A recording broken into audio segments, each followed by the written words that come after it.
On the campaign trail with Marjorie Taylor Greene. Somewhere between Rome and Tryon, Georgia.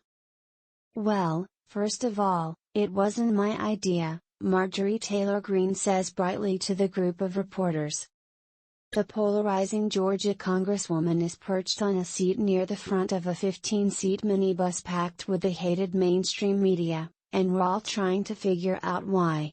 Despite having invited us here, Greene herself doesn't seem to know. It's unclear to us, a dozen journalists for local Georgia media, a right-wing streaming service, and Time, what Greene stands to gain from this unprecedented encounter. It's not to increase her visibility. After just a year and a half in Congress, her name might eclipses that of politicians who've been in Washington for decades. Nor does she need a boost in the polls. A few weeks hence, she'll win her primary by more than 50 points. Normally, Greene only talks to Fox News and its even further right counterparts, friendly interviews in which her outrageous statements are unlikely to be challenged. Last year, a local reporter who tried to question Greene at a town hall was kicked out and threatened with arrest. But on this warm May Day, she's made an exception, dragging a troop of us out on the campaign trail for a 14-hour tour with 8 stops across her rural Northwest Georgia district. Meeting the press, Greene tells us, was the brainchild of her communications director, Nick Dyer. He brought the idea to me, and I thought about it, and I said, I'd like to give the press an opportunity to see what we do each day, she says. To talk to people and hear about what they think about me, compared to the things that are said about me. Many things are said about Greene in DC. People call her hateful, crazy, toxic, a clown. Nancy Mace, a Republican congresswoman from South Carolina, once tweeted a description of Greene consisting of a bat emoji followed by a poop emoji. Before Greene was even elected, other Republicans were denouncing her long history of stoking racism, anti-Semitism, Islamophobia, homophobia, conspiracy theories and political violence. On her first day in Congress, she wore a mask greeting Trump won. On President Biden's second day in office, she introduced articles of impeachment. She's been kicked off Twitter for spreading misinformation, banned from congressional committees and fined tens of thousands of dollars for refusing to wear a mask on the House floor. The 2020 election was stolen and the detained January 6 rioters are political prisoners. She recently hired the notorious alt-right troll Milo Yiannopoulos as an intern in her congressional office. Just in the last few weeks, she has claimed that the government wants to surveil and punish people for eating cheeseburgers, that straight people will go extinct in the next several decades, and that the shooter who killed 19 children in Uvalde, Texas, was a crossdresser, a baseless conspiracy theory from the internet. There's always people on the fringe, but she seems mean and crazy in a whole different way, a GOP source who has worked in Congress told me. But here on the bus, Greene wants us to see that all that stuff has been blown out of proportion, and has little to do with her work representing her constituents. She welcomes our questions. A reporter for an Atlanta-based TV station tries to get Greene to reflect on her reputation for divisiveness. You've had fights on the Capitol steps, you've had fights in front of members' offices, the reporter says, before asking whether Greene thinks she has contributed to the poisonous atmosphere in Washington. Greene smiles an indulgent, bless your heart smile. She can see why people might think that, because I don't back down and I stand my ground.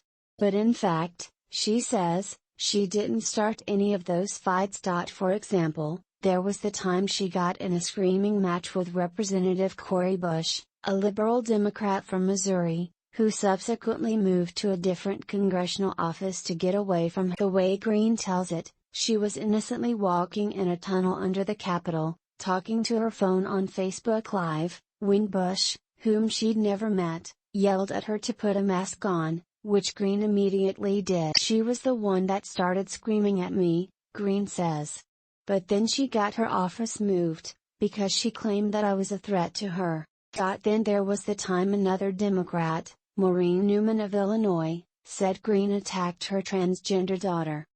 But it was Newman who instigated the conflict, Greene insists, by putting up a transgender pride flag across the hall from Greene's office in the Longworth building so that Greene would have to, in Newman's words, look at it every time she Greene merely responded in kind, she says, posting a sign outside her office reading, "There are two genders, male and female."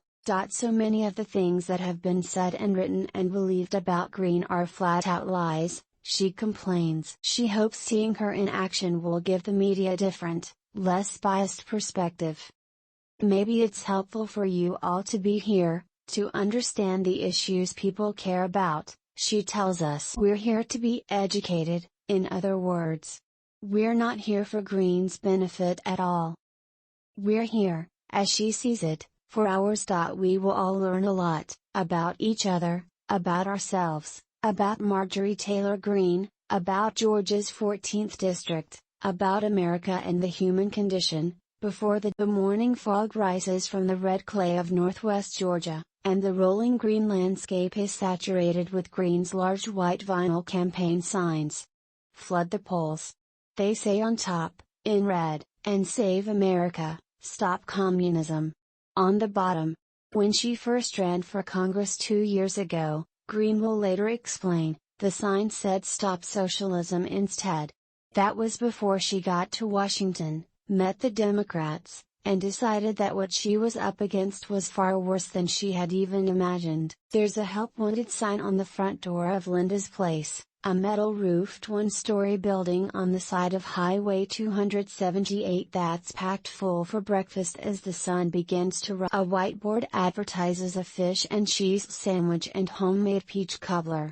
Greene steps out of a black GMC SUV in a red sleeveless dress that shows off her CrossFit toned by. The interior of the diner is a single giant room lined with blue leatherette booths.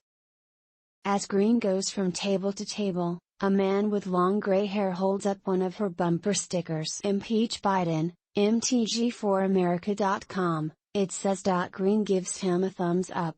Yes sir, I'm trying. She says. We've got to get the rest of the Republicans on board with me.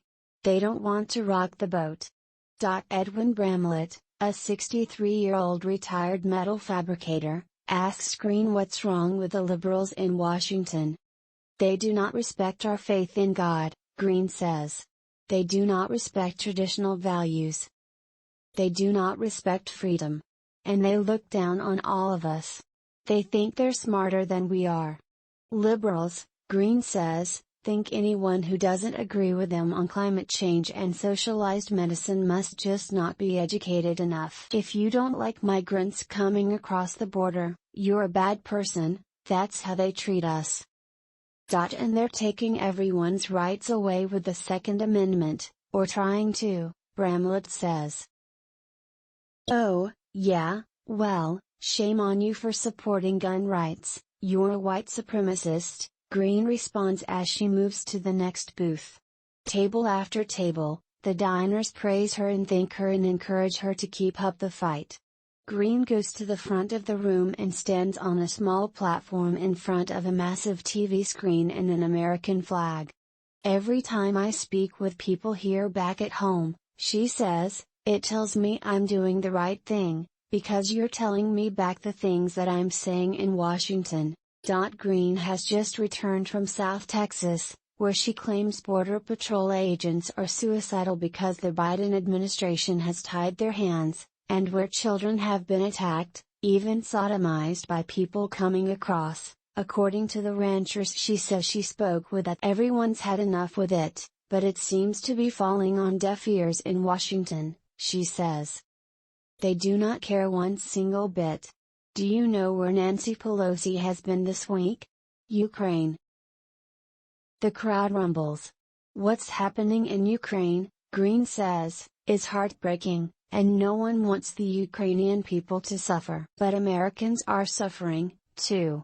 You all see how I'm attacked, Greene says.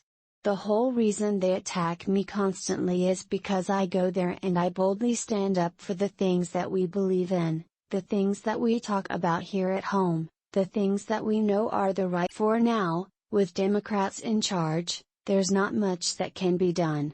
But when Republicans take back the House, she says, they'll do what's needed for the country, investigate Hunter Biden and fire Anthony. I have a lot of hope, she says. Because I believe in solving problems.